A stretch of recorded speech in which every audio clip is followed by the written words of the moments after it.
I recently hosted a Bigger Pockets podcast with Ed Milet, and he talked about, given everything that's happening in the economy right now, the first thought that many people have is that we're all gonna go broke and lose everything. But here's what he had to say about this. Insert clip of him saying, this is gonna be the time where the little guy makes a lot of money.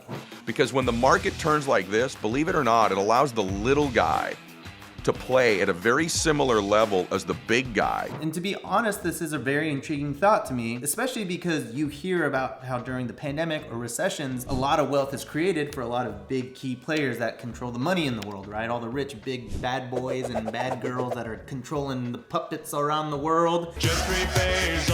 And I'm just like, how do I get in on that? How do I make money during a recession? I wanna do that. Like, teach me how to do that. And so today on the channel, I'm gonna teach you how to make money in the recession. No, I'm just kidding. That's not true, because I don't know how to do it. But what I do know is that investing is how I'm gonna build wealth for the rest of my life. And whether there's a recession or not, I've gotta identify opportunities that are gonna set me up for the rest of my life. So today I wanna talk about the top 10 ways that I plan on investing for the rest of 2022 and 2023. Now, if you follow me in the channel, then you probably would have guessed that this video is primarily gonna be about Airbnb and real estate. But I actually think you're gonna be pretty surprised by a few of these. And my hope for this video is that it inspires you to diversify your investment strategy and how you wanna handle the next 6 to 24 months. So with that, let's jump into number one, which is honestly the most boring on the list, but I do think it deserves a little bit of time in this video because I'm actually investing in it. And that is a traditional, boring, safe and steady S&P 500. Now, I don't typically invest in the stock market. You know, after I quit my 9-to-5 job, I pretty much didn't contribute to my 401k.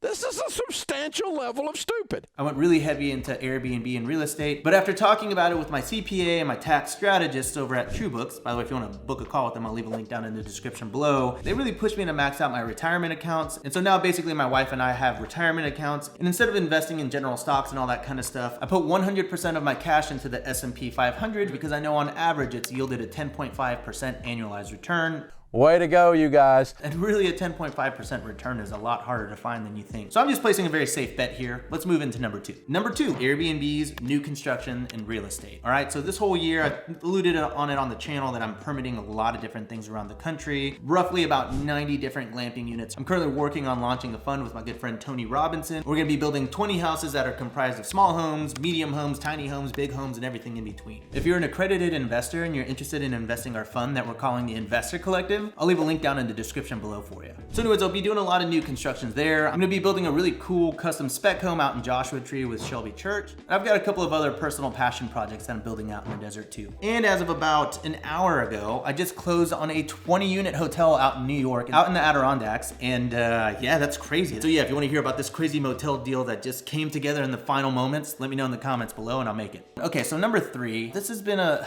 really big one for me. It's been really just weighing on me, and you know, I've been really busy. I guess this is a two-parter, but let's just start with the first one, content. All right, I plan on investing a lot more in content. You know, I show up every week and I make a YouTube video for you, and I occasionally make a reels on Instagram and then a TikTok. At the end of the day, truly. You kind of see a little bit here and there, but to be honest, I don't think I'm a very good content creator or influencer. If you just look at the amount of content that I'm putting out, and honestly, it's because I'm spread too thin and I've got a lot going on. And so it's my goal to make 2022 and 2023 the year of content for Robuilt. The Robuilt you know and love. I just want to 10x it. I want to put so much more content out there. So I'm working on quite a bit here. Right now, I do 4 videos on YouTube every single month. I want to put out 6 to 8. I also want to put out 14 to 20 TikToks and Reels every single week. I want to hire a full-time videographer to follow me around and chop that up into episodic content. And I also want to film more TV style content for the channel. Now, right now, as it stands, I spend less than $10,000 a month on content, and I'm looking to spend between $20,000 to $30,000 a month. I don't know exactly how that's going to play out yet, but that's a really big goal for me this year. And I know that by investing in content, the actual ROI from those different platforms may not pay out huge dividends, but it's really great marketing for all my other businesses. And just doing that alone can double, triple, or even quadruple my income this year. I really do believe that. And so the flip side of this brings me to number 4, and I'm gonna be investing a heavy amount into people. And what I mean by that is I'm gonna be hiring more people, I'm gonna be staffing up. You know, I've been really having this like renaissance within my own mind, is that a thing? Where, you know, I am living a really great life and I've seen really great growth over the past 2 years, but something is just off and I don't really know what it is. But I think after giving this a lot of thought and simmering on it a bit, what I've realized is, as I mentioned mentioned earlier, I'm spread too thin, and I'm always very scared to hire people because I have this really stubborn thought that whoever I hire will not be able to do a better job at the things that I do in my life than me. Here's the deal, I'm the best there is, plain and simple. I mean, I wake up in the morning, I piss excellence. And in some capacities that could be true, but in other capacities it's incredibly prideful, and in other capacities it's like not true at all.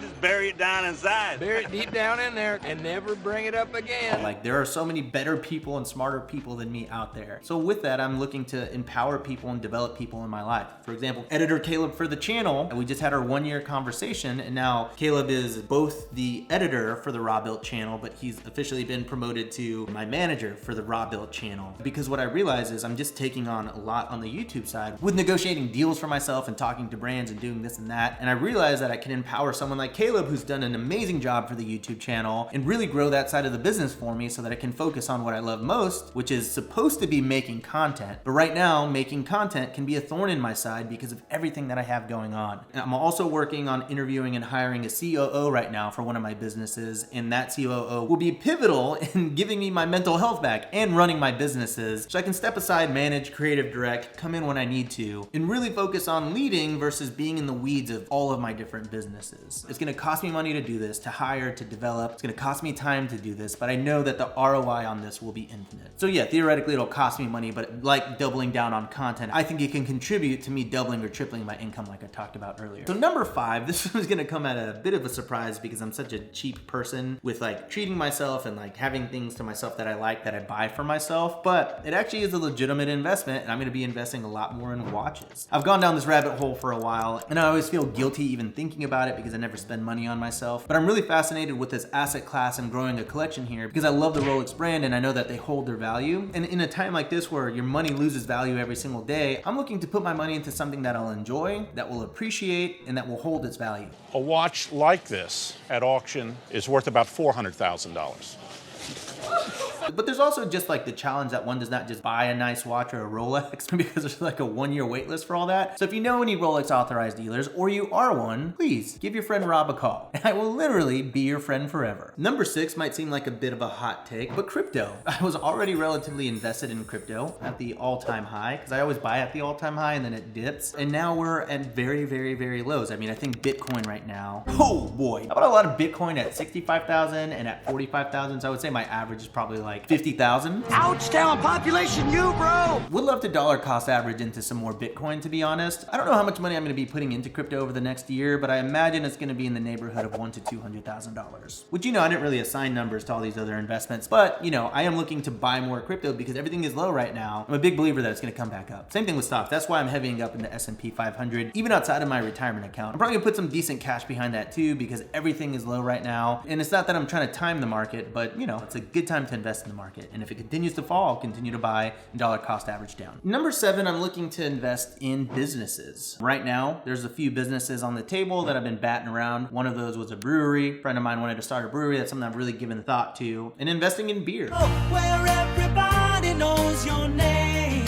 Because we all like drinking beer, and his beer is really good. And I think the idea of marketing a brewery is really fun. And it's not that I just want to go into that business, but you got to remember, I was an advertising copywriter. I was in branding for the majority of my career before I was a YouTuber. And I miss it. I miss the creative process and marketing. And I think it'd be really fun to blow up a beer brand, to be honest. And I'm also working on a service product in the short-term rental space, like a SaaS product, if you will, or like a service product. I can't really speak too much about it because there's just not enough to share. But, you know, there are a lot of platforms out there that I use, from metrics to analyzing to PMSs to all that kind of stuff. And I've seen what I like about all of them. And I would love to take a crack at one and beta test it with host campers and my YouTube audience and make it the best damn short-term rental service product out there. So if you're a very experienced software engineer, send me an email and maybe I'll reply.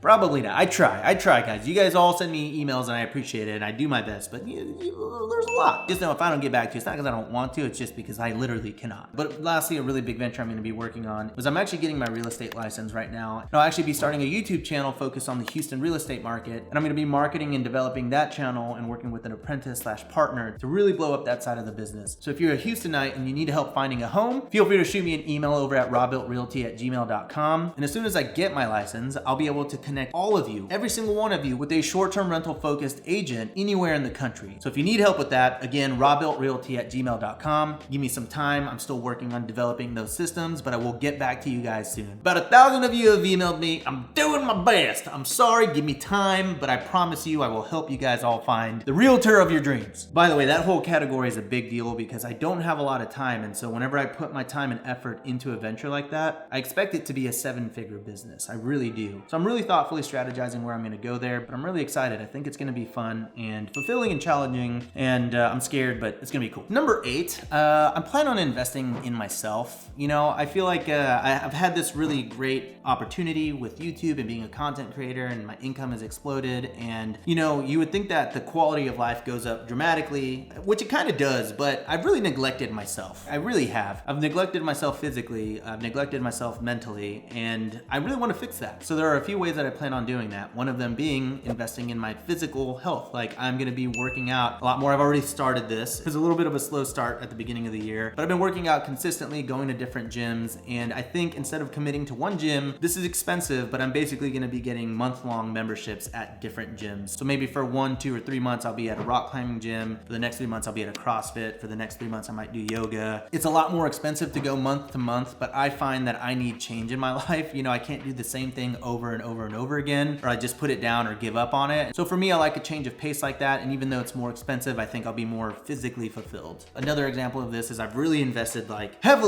quite heavily into my skincare routine, which is something I've actually wanted to make a video on this because like I really went from doing like nothing for my skin to really having like a 5, 6, or 7 step process like twice a day, which is like, it's kind of crazy. But the thing is, like, Caleb never edits me to look flattering. Like, he'll make thumbnails and like, I'll be like, bro, like, can you not make my face look like that? And he's like, bro, that's your skin. You should consider exfoliating. And I was like, you son of a b-. And then I got a comment from someone one time that was like, hey, love you, Rob, but I think you really need to take better care of your skin. You're looking really stressed. And I was like, you son of a bitch.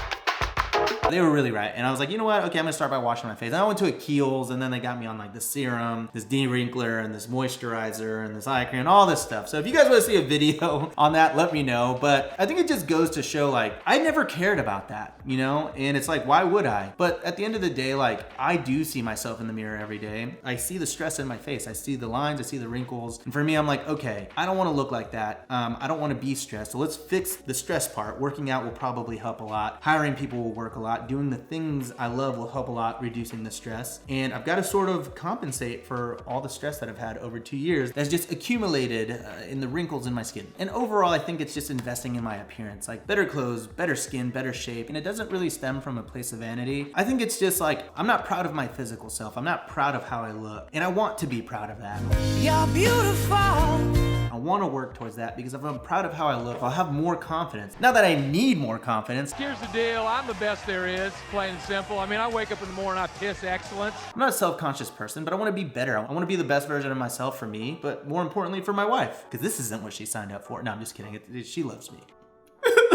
Okay, number 9, my YouTube studio, which is like pretty bare, and all of my YouTube studios have always been relatively bare. I think the nicest one I ever had was in LA, because I built like a nice board and batten wall with wallpaper and all that kind of stuff. But I've never really put a lot of time and energy into my studios because I just never really felt like I was at home, right? So in Tennessee, I knew it was always gonna be temporary, and that was a really basic studio. There's really not much behind me. And I knew eventually I would be leaving Tennessee, so I didn't invest really much money into sprucing it up. And now that I live here, this is kind of my permanent studio, but I really still haven't done a lot to it. I mean, you know, all this stuff I really staged in 4 minutes. Like I moved that there and I was like, oh, that looks cool. And I like stacked everything. So I am pretty good at making makeshift studios, but to be honest, I think like the work from home culture and just always being at home and not really having like social coworkers and peers like in my space all the time, it's uninspiring. It's uninspiring to be here alone. And I think I just want to invest like a decent chunk of change to just make this the most inspiring studio ever. But on top of that, I'm working working on actually building a new construction to live in permanently here in Houston. And part of that new construction, I am looking to build like an adult jungle gym studio where everything is just freaking thoughtfully and meticulously planned and incredibly inspiring when I walk in. That's gonna be about 14 to 18 months from now. Until that time comes, I really want this space to come alive, and I'm gonna be spending a lot of time over the next couple of months making this and everything that you can't see on camera much nicer. So if you're an interior designer or a set designer, hit me up. Maybe we could collab and, I don't know, make a video out of it. But I think if I'm excited to walk in the studio and I can be inspired every day, it's gonna be better content, more motivation, and inspiration for me to just do better at everything. Okay, number 10, we've done it. We've arrived to the last one. I'm just gonna be investing a lot more in family and mental health. I mean, this is something that I talk about with my wife a lot. We have 2 kids, we have money, like we've made money, we're doing really, really well, but we're here all the time, and I think we're really scared of traveling because our kids are just like gremlins on the plane. And traveling is a really big passion of mine, and I wanna spend more time with my family, and it's really tough to do that with everything going on because we get stuck in the motions here, and it's just like, it's like click, right? Every day just like repeats, and I want to just, I do all of this for them, but I feel so locked to the world and the empire that I'm building that it's tough to really focus on them. So I really wanna invest a lot more in vacations and time away from work and just going out into the world and showing my kids like the world, like literally different cultures, different kinds of foods, and like we can afford it and we can do it, but we just don't. And I want this year to be the year that me and my wife just bite the bullet. We hop on it plane to go 12 hours, 13, 14 hours across the world and go see something cool, because I think that that's what life's about. I have been working for this my whole life. I've been working for this specifically the last 2 years, and